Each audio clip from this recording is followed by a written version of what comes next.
आप सभी को राधे राधे। मेरे मिनी ब्लॉग में सुबह का टाइम है। मैंने कहा चलो, बच्ची यहाँ आ गई थी मेरे पास, तो मैंने कहा चलो इन्हें, तो मैं पूजा कर रही थी तो मैंने अपने बेटे से बोला इन्हें कुछ खाने को दे दे। तो उसने सुबह सुबह पूड़ियाँ पड़ी थी मॉर्निंग में, तो पूड़ियाँ दे दी तोड़ के।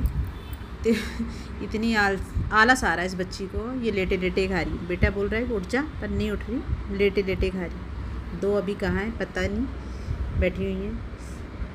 ये बच्चियाँ मुझसे रोज़ आती हैं, खाना खाती हैं, मिलती हैं,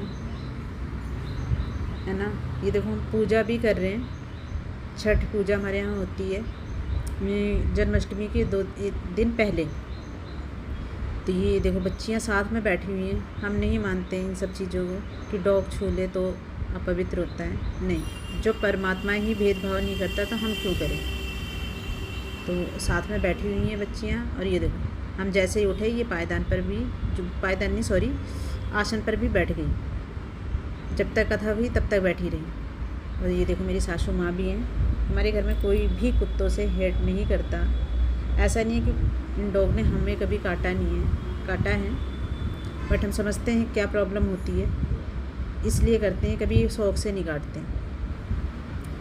और फिर रोटी भी इन्हें दे दी गई थी। जब दूसरी वाली आई तो इसे रोटी तोड़ के देती कि चलो भाई रोटी खा लेगी। ये रोटी खाती है, पूड़ी नहीं खाती। ये छोटे छोटे इसके बहुत कीड़े पड़े हुए हैं।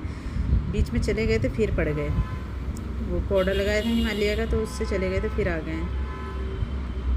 बट कोई नहीं, मैं निकालती रहती हूँ इनको। जो बड़े बड़े होते हैं वो निकालती रहती हूँ। अगर मैं इनका जैसे वैसे दवाइयाँ नहीं ला पाती तो मैं इनका करती रहती हूँ। जितना मेरे से हो सकता है करने की पूरी कोशिश करती हूँ। और ये देखो ये चोट खा के सीधा मेरे घर के पास आ गई कि चोट लगी हुई है।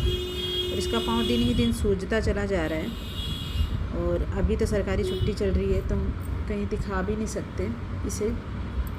15 अगस्त पड़ गया, फिर उसके बाद कहते हैं आज तो जन्माष्टमी ही है और कल संडे ही रहेगा, तो हम कहीं से दिखा भी नहीं सकते। अब बताओ, ऐसे बच्चों को सरकार उठा के लेके जाएगी। जब ये बच्चे मारे जाएंगे ना, तो ये जो नफ़रत करते हैं ना, इनकी मौत के ज़िम्मेदार वही होंगे। आप इन्हें ज़िंदगी तो दे नहीं रहे हैं, पर इन्हें मौत के घाट उतारने के लिए भिजवाने को पूरे तैयार बैठे। बहुत गलत है। इसका इंसाफ स्वयं पशुपतिनाथ करेंगे। जब अपने कर्मों की सज़ा भुगतोगे ना, तब पता चलेगा। अभी तो फ़िलहाल जज का पूरा फैसला नहीं आया, बट अभी मुझे फिर भी डर लग रहा है। बच्ची के पैर में अभी दवाई भी लगाऊंगी मैं, क्योंकि मुझे कुछ समझ में नहीं आ रहा कि ये छूने नहीं दे रही, टच नहीं करने दे रही है। देखते हैं क्या कर सकती हूँ मैं।